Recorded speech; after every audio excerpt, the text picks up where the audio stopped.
हाँ, तो बच्चों कल जो हम क्वेश्चन कर रहे थे पिछली क्लास में हमने इसका क्वेश्चन नंबर 5 तक डिस्कस कर लिया था। आज हम क्वेश्चन 6 to 10 डिस्कस करने वाले हैं। ये हमारा बहुत ही अच्छा से क्वेश्चन का हमारे पास क्वेश्चन का एक सेट है। खास करके जो बच्चे नीट या जेईई लिखने वाले हैं इस साल, उसके लिए बहुत इंपॉर्टेंट सब क्वेश्चन है। तो आप लोग इस वीडियो में बने रहिए। चलिए देखते हैं नेक्स्ट क्वेश्चन नंबर 6 में क्या कहा गया है। ठीक है, क्वेश्चन नंबर 6 को अगर हम देखते हैं तो इसमें कह रहा है A projectile is thrown in the upward direction making an angle of 60 degree with the horizontal. That means इतने का मतलब ये हुआ कि एक प्रोजेक्टाइल है जिसको यहाँ से फेंका गया है, ये यूं जा करके कहीं जाएगा, लेकिन जहाँ पर फेंका गया यहाँ पर जो इसकी वेलोसिटी है, ये u जो है ये हॉरिजॉन्टल के साथ 60 डिग्री का एंगल बना रहा है, ऐसा कह रहा है। ठीक है, फिर आगे कह रहा है कि with a velocity of 147 metre per second. That means इस u की वैल्यू भी अपने को दे रखा है कितना, 147 मीटर पर सेकंड। ठीक, correct. Then the time after which the inclination with the horizontal is 45 degree. कह रहा है कि कितने टाइम के बाद इसका एंगल जो है वो 45 डिग्री हो जाएगा। ठीक है, तो सपोज कुछ टाइम के बाद ये यहाँ पर पहुंचेगा, तो यहाँ पर जब आएगा तो इसकी वेलोसिटी इस डायरेक्शन में होगी, इस वेलोसिटी को हम v बोल देते हैं। तो कंडीशन ये है कि ये हॉरिजॉन्टल के साथ जो एंगल बनाएगा, ये एंगल कितना होगा, 45 डिग्री होगा। ठीक, तो देखिए स्टार्टिंग में सबसे पहली चीज तो आप ये देखिए कि स्टार्टिंग में जो इसके पास वेलोसिटी है, स्टार्टिंग में जो वेलोसिटी है इसके पास दो कंपोनेंट होगा। एक इधर हो जाएगा हमारा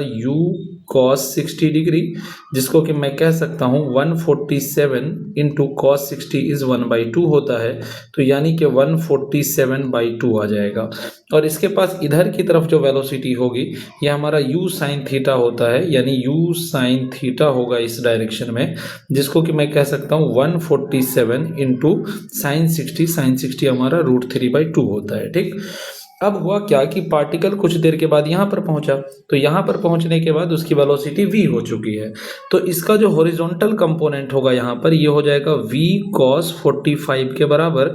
और हमें पता है कि हॉरिजॉन्टल वेलोसिटी पर तो कोई फर्क पड़ता नहीं है, तो यहाँ पर अगर हम कह रहे हैं v cos 45, तो this v cos 45 must be equal to u cos 60 होना चाहिए, that is must be equal to 147/2 होना चाहिए। ठीक है ना, तो अब अगर आप यहाँ से देखते हो तो cos 45 इज होता है कितना, cos 45 इज 1/√2, तो हम कह सकते हैं v/√2 is equal to this, और √2 को मैं उस साइड ट्रांसफर कर देता हूं, तो this v will be equal to हो जाएगा 147 इंटू √2/2, जिसको कि हम 147/√2 भी लिख सकते हैं। दैट मीन्स ये हमारी v हमें पता चल चुका है। आई होप कि मेरी ये बात आपको समझ में आ रही होगी कि v की वैल्यू इतनी है, राइट। तो अगर v हमारा इतना है तो इस पॉइंट पर इसका वर्टिकल वेलोसिटी जो होगा, ये वर्टिकल वेलोसिटी अगर अपने को पता चल जाए तो काम हो जाएगा। ठीक है ना, तो अगर हम v का वर्टिकल कंपोनेंट यानी ये वाला कंपोनेंट v वर्टिकल अगर हम पता कर लें किसी तरीके से, तो हम कह सकते हैं v का जो वर्टिकल कंपोनेंट होगा this will be equal to हो जाएगा कितना, v sin 45 हो जाएगा।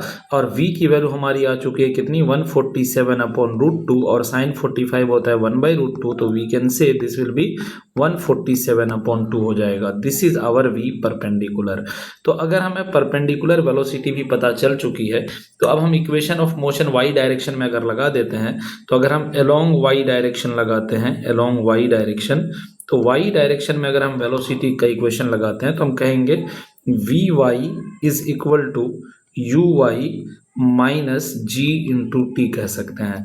तो वी वाई जो हमारा आया है टी टाइम के बाद वो आया है कितना, 147/2 is equal to initial velocity जो वाई डायरेक्शन में था वो हमारा initial velocity u sine theta that is 147√3/2 था, यानी हम इसको लिख सकते हैं 147√3/2 लिख सकते हैं, माइनस जी की वैल्यू को 10 ले लीजिए इंटू टी कर दीजिए। अब ये आपको टी पता करना है, तो 10t को इधर ले लेते हैं हम, तो 10t इज इक्वल टू ये हो जाएगा हमारा 147√3/2 माइनस आ जाएगा 147/2, जिसको कि आप चाहो तो 147/2 को बाहर करके √3 - 1, और √3 की वैल्यू 1.73 होता है, तो 1.73 में से 1 को माइनस करोगे तो you will get 0.7 year, right.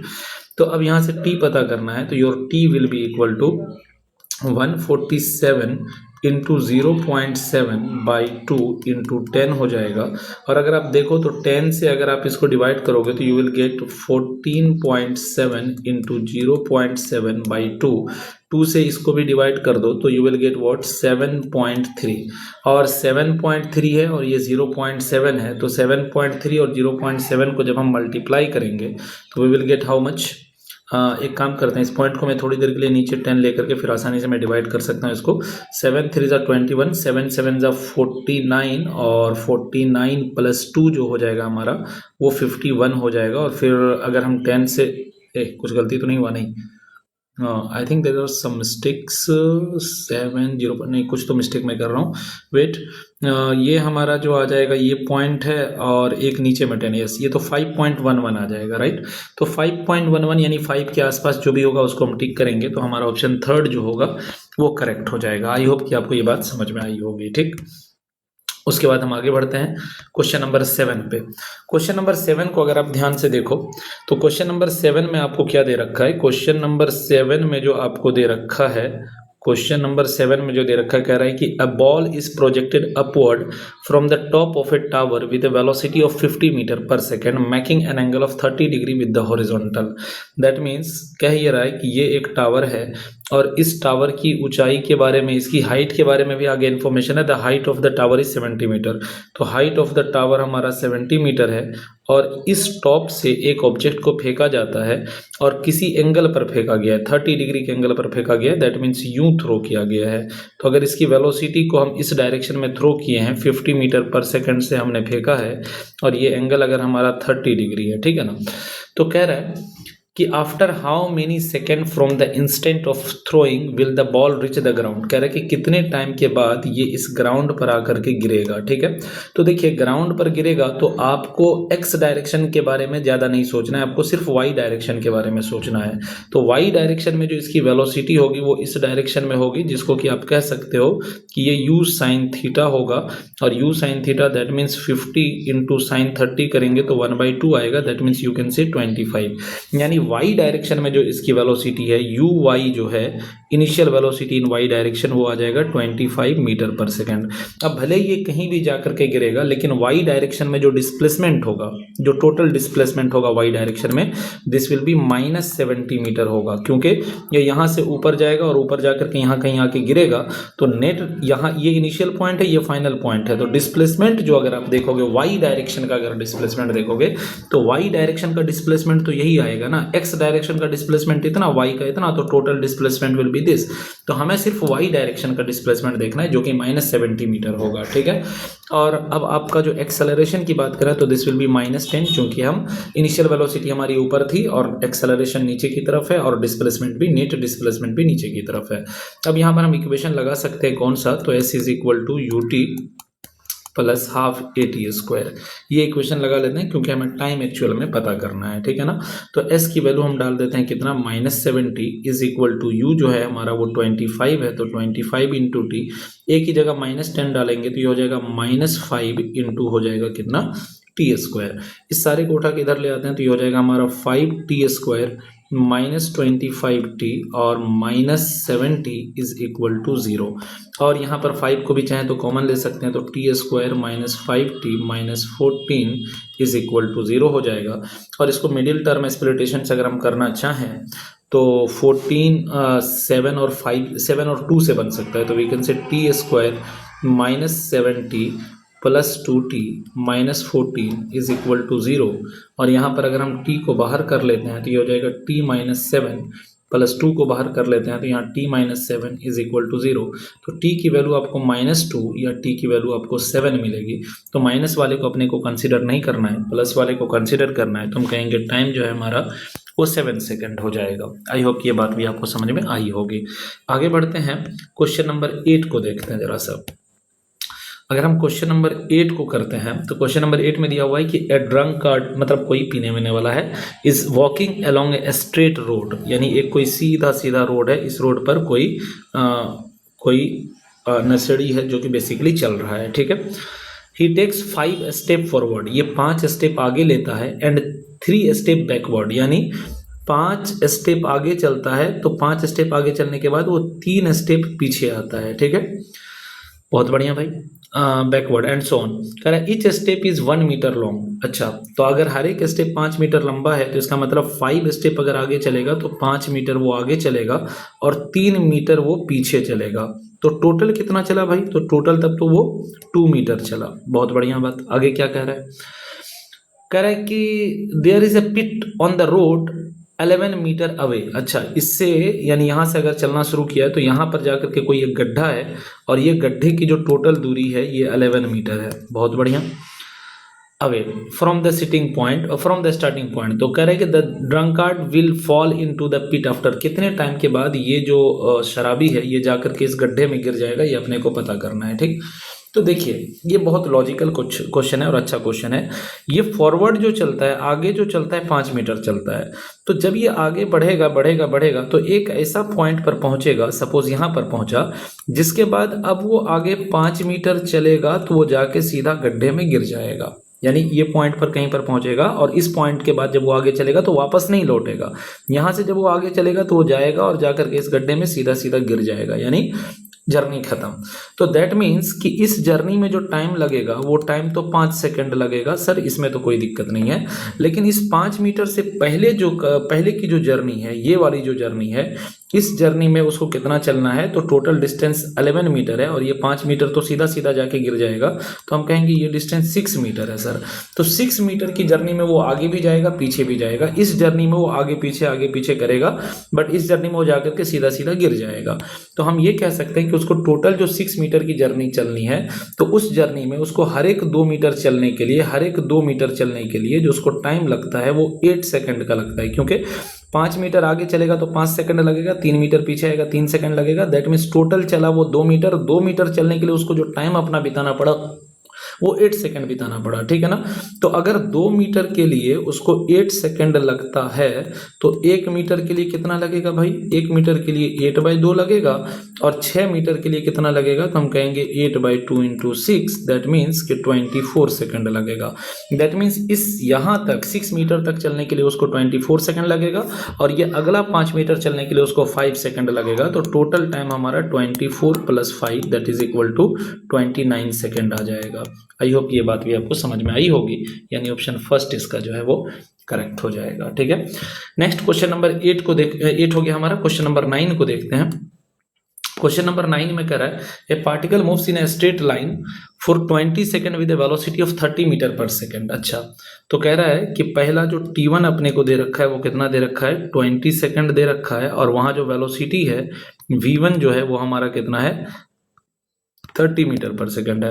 And the moves with velocity of 4 metre per second for another 20 second, यानी अगला टाइम t2 भी जो है वो भी 20 है और वहां पर जो वेलोसिटी है वो है हमारा कुछ मिस्टेक तो नहीं कर रहा हूं मैं यहाँ पर, सॉरी 3 मीटर पर सेकंड है और अगली जर्नी में ये 4 मीटर पर सेकंड है। ठीक है ना? और फिर कह रहा है कि अगले 20 सेकंड फिर यानी t3 फिर से 20 सेकंड लिया गया है और इस बार जो वेलोसिटी है वो है 5 मीटर पर सेकंड। तो हमसे पूछा ये गया what is the average velocity of the particle, और यहाँ पर यानी स्ट्रेट ही चल रहा होगा, ऑब्वियस सी बात है, यहाँ लिखा भी है स्ट्रेट लाइन पर चल रहा है। ठीक है, तो हमें क्या करना है, हमारी जो एवरेज वेलोसिटी होती है वो होता है total displacement upon total time. तो टोटल डिस्प्लेसमेंट इस जर्नी का डिस्प्लेसमेंट हो जाएगा, स्पीड इंटू टाइम करेंगे या वेलोसिटी इंटू टाइम करेंगे तो 20 × 3 इस जर्नी का 60 हो जाएगा, प्लस इस जर्नी में जो हो जाएगा 20 × 4 80 हो जाएगा, प्लस इस जर्नी में 20 × 5 100 हो जाएगा, डिवाइडेड बाई टोटल टाइम जो लग रहा है 20 यानी कि दैट मीन्स 60 सेकंड का टाइम लग रहा है। तो हम कह सकते हैं कि 180 + 60 यानी कि 240/60 हो जाएगा। इससे इसको काटेंगे तो ये हमारा कितना आ जाएगा? 6 4 = 24 यानी 4 मीटर पर सेकंड से उसकी जो है एवरेज वेलोसिटी होगी। दैट मीन्स हमारा ऑप्शन 2 सही हो जाएगा। ठीक है, नेक्स्ट आगे बढ़ते हैं क्वेश्चन नंबर हम 10 पर। तो कह रहा है body is dropped from the top of a tower covers a distance of 7x in the last second. Last second मतलब nth सेकंड, जो आखिरी जो सेकंड होगा उस टाइम पर उसका जो डिस्टेंस है वो 7x है of its journey, where x is the distance covered in the first second. Okay भाई, तो कह रहा है how much time does it takes to reach the ground. अच्छा, तो हम मान लेते हैं कि n सेकंड का टाइम लेगा, तो हमें s nth के बारे में दिया हुआ है, s nth के बारे में। अगर n सेकंड की टोटल जर्नी है तो nthवें सेकंड पे, आखिरी सेकंड पे जो जर्नी है वो कितना है, 7x है। और s1 हमें दे रखा है कि s1 हमारा कितना है, x है। तो s nth का फॉर्मूला अपन पढ़ रखे हैं, ये होता है u plus a by two into 2n-1। तो u plus a by two, चूंकि जर्नी सब कुछ नीचे की तरफ है, वेलोसिटी भी नीचे की तरफ, डिस्प्लेसमेंट भी नीचे की तरफ, तो हम इसको प्लस में ले लेते हैं। a की जगह g की जगह 10 डालेंगे तो 10/2 u plus a by two into 2n-1, ये हमारा फॉर्मूला होता है, u plus a by two into 2n-1। तो a की जगह हमने g पुट कर दिया है, राइट। अब हम x की बात करें। अच्छा, इसकी इनिशियल वेलोसिटी यहाँ पर ड्रॉप किया गया है। ड्रॉप करने का मतलब इसकी इनिशियल वेलोसिटी जो है वो 0 है, तो ये भी पार्ट अपन को लिखने की कोई ज़रूरत नहीं है। अब x बराबर जो हमारा आ जाएगा वो x बराबर क्या लगाएंगे हम, s is equal to ut plus half a t square, क्योंकि पहले सेकंड की बात हो रही है तो u तो लिखने की ज़रूरत है नहीं, बचेगा क्या, हाफ जी टी स्क्वायर। तो g की वैल्यू तो 10, हाफ का मतलब नीचे, इंटू टी स्क्वायर मतलब 1 का स्क्वायर, टी स्क्वायर का मतलब 1 का स्क्वायर, ठीक है ना, क्योंकि 1 सेकंड पर हम निकाल रहे हैं। तो ये हमारा हो जाएगा 5। मेरे ख्याल से ये बात आपको शायद नहीं आ रही होगी समझ में। देखिए s बराबर हम यहाँ पर लगाने जा रहे हैं ut plus half a t square. तो u तो 0 है, ये तो खत्म हो गया, a की जगह हमने 10 डाल दिया, और t जो है वो 1 सेकंड का डिस्प्लेसमेंट निकाल रहे हैं, तो t की वैल्यू हमने 1 पुट किया, a की जगह 10 पुट किया, तो ये हमारा बेसिकली आ गया 10/2 इंटू 1 का स्क्वायर, दैट मीन्स हमारा 5 आ गया। तो x की वैल्यू 5 है और 7x की वैल्यू, इसको भी अगर आप चाहो तो कैंसिल करो, यहाँ पर 5 आ जाएगा। तो यू कैन से व्हाट कि 7x इज इक्वल टू हमारा आया 5 इंटू 2n-1, और x हमारा 5 है, तो x की जगह 5 डालेंगे तो ये हो जाएगा 35 is equal to 5 into 2n-1। 5 को इधर ले आएंगे तो 5 7 35 इज इक्वल टू 2n-1, और वी कैन से कि 2n इज इक्वल टू 8, और we can say n is equal to हमारा 4 सेकंड आ जाएगा आंसर। आई होप की बात आपको समझ में आई होगी। तो इस तरीके से हमारा ये 4 सेकंड वाला ऑप्शन सही हो जाएगा। तो ये 10 क्वेश्चन हमारा कंप्लीट होता है यहाँ पर। नेक्स्ट अगला 5 क्वेश्चन हम फिर आगे अगले वीडियो में डालने वाले हैं। Thank you.